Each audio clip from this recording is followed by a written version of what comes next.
So what we're arguing for, the last one, is theism. And what is the theistic view of God? The theistic conception of God is similar to the deistic conception in that theists conceive of God as a personal agent with a mind who is capable of volitional acts, who can act to cause things to happen. Like deism, theism affirms that God is separate from the physical universe.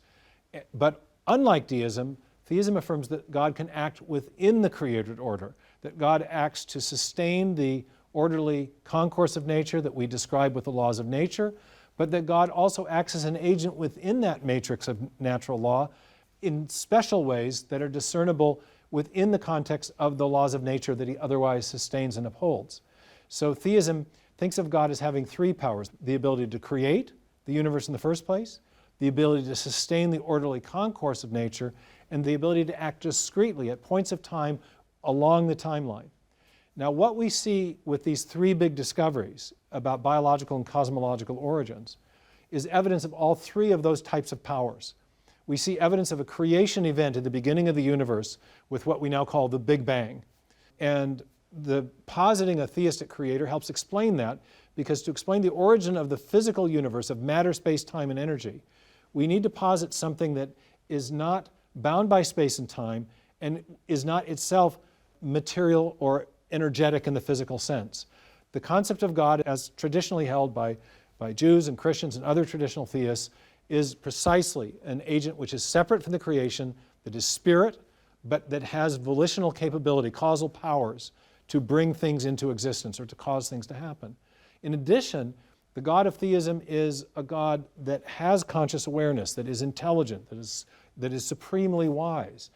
And therefore, the evidence we see of intelligence or wisdom in the fine-tuning of the universe to bring about life long after the fact also is explained well by a theistic conception of God. God is transcendent, but God also has a mind. And so we see evidence of both the need for a transcendent cause in the beginning of the universe, but also the need for an intelligent agent. Right. But finally, the theistic view, unlike the deistic view, affirms an agent who is also active in the creation long after the fact. And we see with the evidence of design and biology evidence of such activity. Way down the timeline, after the beginning, at the beginning of at the point of the origin of life and the origin of subsequent forms of life. So when you look at those three big discoveries about biological and cosmological origins, what's required to explain all three together is a transcendent, intelligent agent who is also active in the creation. And that's exactly what theism affirms, whereas deism affirms two, but not all three of those powers. Pantheism and materialism affirm none of them, and the space alien idea only explains one, the idea of an agent that acts after the beginning. But even that begs the question about the ultimate origin of information and doesn't explain where the universe and its fine-tuning came from in the first place. Yep. So theism provides the best overall explanation for the big discoveries that have been made about biological and cosmological origin.